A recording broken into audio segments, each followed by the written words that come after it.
The lawlessness and chaos the Biden administration's policies have fostered at our southern border has had devastating consequences. This includes traffickers exploiting migrants, a lethal influx of fentanyl, and billions to the cartels exploiting the situation even further. The border has deteriorated so much that reports now say the president is considering a return to some Trump-era policies. What does this say about the overall decline? And what can be done to weaken these cartels? Joining me now to discuss this and more is Congressman Pat Fallon. He serves on the House Committee on Oversight and Accountability and the House Armed Services Committee. He represents the 4th Congressional District of Texas. Congressman Fallon, welcome back to the program. Tony, thanks for having me on. I appreciate it. So, Congressman, what can you say regarding the influence of the cartels at the border and this new proposal by the Biden administration?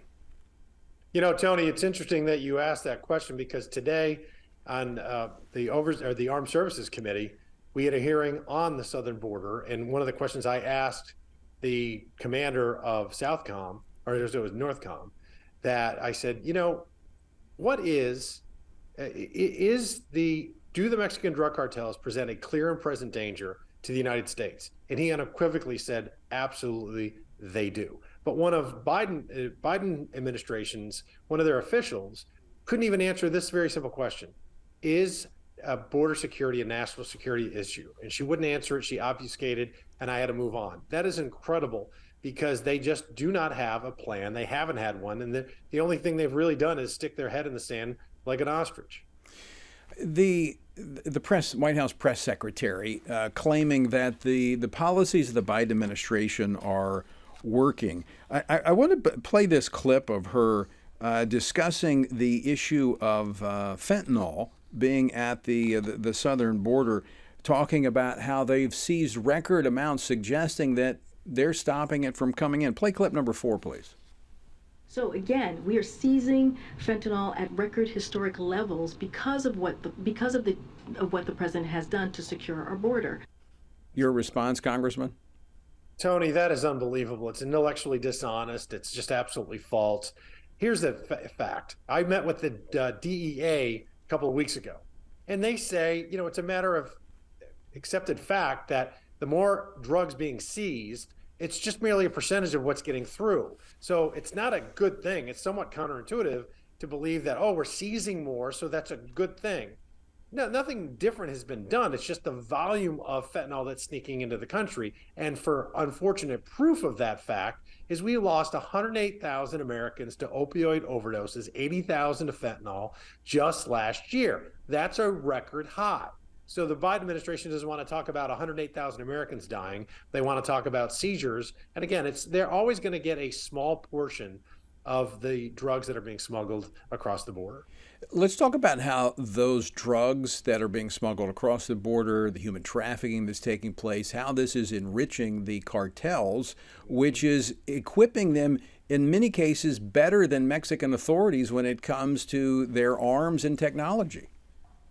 That's another point that I made today in an oversight hearing. I asked, you know, okay, if the Mexican drug cartels do present a clear and present danger to the United States, they make about $25 billion in narcotics trafficking. They're making about $12 billion additional dollars in human smuggling because the cartels are, you know, and by the way, it's interesting, Biden's press secretary says they're expanding pathways for asylum seekers. That's what the asylum seekers, they were undocumented workers and they were called illegal immigrants because that's what they are. They're illegal migrants. They never use that language. And, you know, you got to be very careful about the verbiage that we let the left use. Right. But, you know, it's absolutely undeniable that the Biden administration has made this issue far worse than it was under President Trump. So just to put a fine point on that, when you follow the money, the cartels would not have the type of equipment, the type of weaponry that they have were it not for the Biden policies. Is that statement true or false? 100% true. He is facilitating the largest human smuggling operation in human history. That's what Joe Biden has been doing. His policies have enriched the cartels. Their profits are up approximately 50%. And they're both linked together, Tony, too, because they'll have a bunch of illegal migrants and they'll exploit them by charging them about $3,000 to $4,000 a head. So that's a direct payment to the cartels.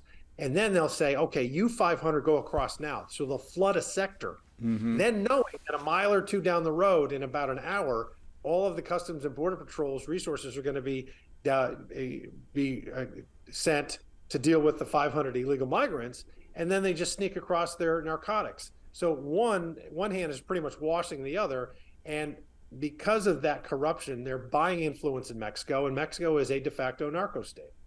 I want to switch gears. I know it's been an extremely busy day on Capitol Hill. You were involved in hearings. We've got floor votes going on. There was a subcommittee hearing on the origins of the COVID virus, the coronavirus. And it appears to be the consensus is building, despite the fact the White House denies it, that it was the Wuhan lab that was the source of this virus. Yeah, it's no longer the lab leak theory. It's the lab leak probability. And we can just look back. I talked to John Ratcliffe, my predecessor and the former director of national intelligence, about this very issue. And he said, look, Pat, there's no smoking gun yet, but every indication points to a lab leak theory. Case in point, they're doing this research in Wuhan. And where did it leak? Wuhan. But also, you remember in South Africa when the Delta variant hit them, that country, they opened up and said to the world, hey, world, there's something going on here. We're not really sure. We'd really like your help. When the original coronavirus leaked, what did China do? They absolutely shut down. They didn't want any international help. There was instant cover-ups and instant lies. Well, and they also had the WHO helping them. Right. You know, WHO covered for them. The Dr. Anthony Fauci covered for them.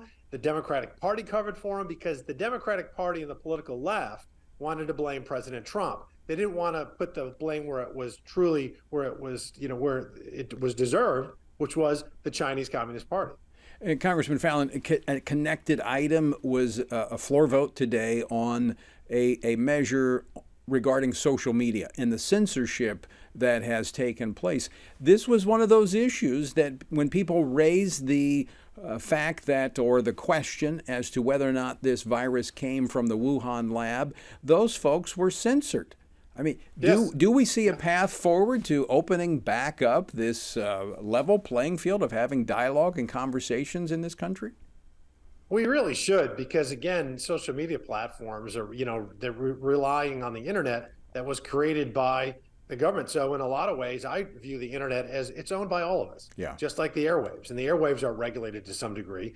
And you need that fair and free speech, because it is moving forward going to have an increasing influence. And when you're just having a conversation and you just have a disagreement, I'm not afraid of ideas that I don't agree with. The left, to them, any dissent is kryptonite. Yes, it's amazing to me. Why not go back to those days when we had conversations, dialogues, debates even, where you present your ideas, the facts, the evidence that you may or may not have, and let the people decide. They're so afraid because they are factless. They don't have any facts to base up their assertions. It's quite amazing. Congressman, Tony, are you saying that you're in favor of a spirited exchange of ideas? I absolutely My goodness, am. our country was founded on those principles, sir. And that's what you and many of us are defending here in our nation, because our future depends on it, and we appreciate it. And thanks for joining us today. Thanks, Tony. God bless.